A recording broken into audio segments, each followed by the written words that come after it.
Welcome to Echoes of My Imagination. My name is Tracy Lee. Sit down, relax, let me tell you a story.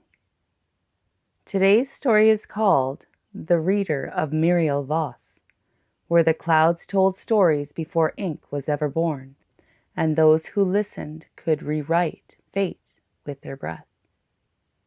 Let's get into it. Land of Muriel Voss, the city of ether scrolls. Muriel Voss floated, half in air, half in reflection.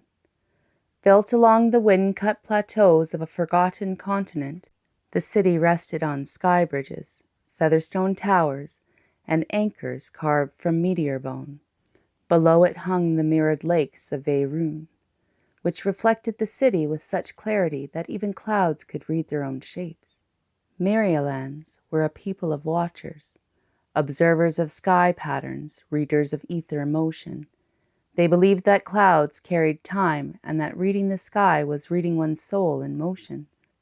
The highest calling amongst them was the sky reader, trained to interpret vapor trails, updraft curls, lightning scrawls, and dew glints as divine script.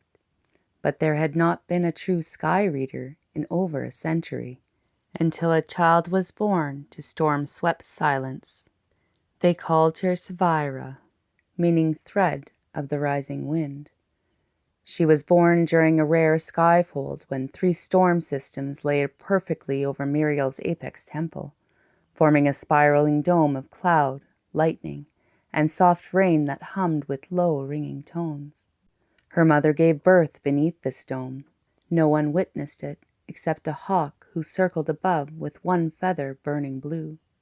The child emerged with eyes cloud gray, swirling. Her first breath came with a sound like distant thunder. She never cried, she simply listened. From infancy, Savira responded only to sky shifts. She giggled when the mist arrived. She went still when shadows passed. She would not feed unless light flickered through the clouds just so. By age 5, she could predict storms with uncanny accuracy. By age 9, she could write and do. At 13, she walked to the edge of the mirror bastion, where the first sky reader once stepped off and simply sat, eyes upturned, for 3 days. She returned with the sentence, "The clouds say time is fractal. You just forgot how to breathe with it." The elders called her Sky Reader, though she never once claimed the title. Savira learned to speak rarely and only in wind pattern. She kept a scroll of silks, not to draw on, but to catch condensation. Each thread told her something different. Direction told her mood, temperature, intention. Speed told the urgency, and shape the probability.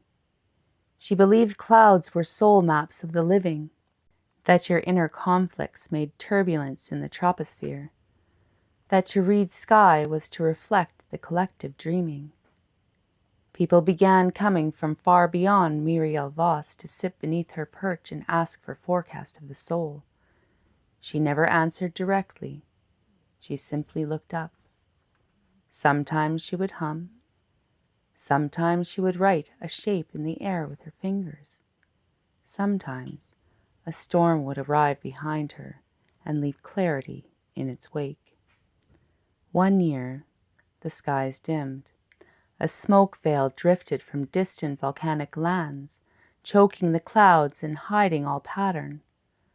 For Savira, this was like losing all language. She went silent. The wind did not listen. The water refused to shape. In this quiet, she began climbing to the highest perch, the breath point, a needle summit used only for mourning. There, she fasted for 7 days, refusing water, closing her eyes. And on the 7th day, as the veil began to crack, she exhaled, a single breath.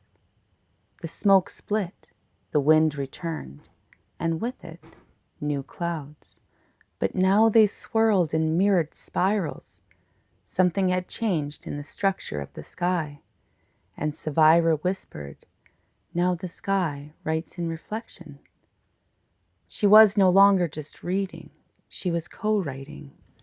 On her final day, Savira climbed again, this time without the scroll, staff, or robe.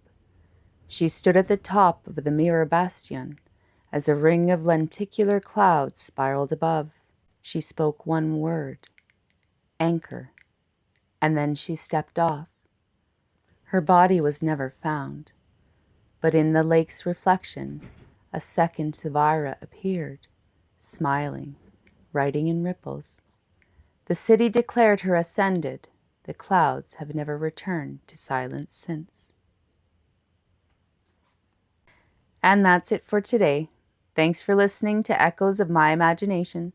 I'm Tracy Lee. Don't forget to subscribe and share, and I'll catch you next time.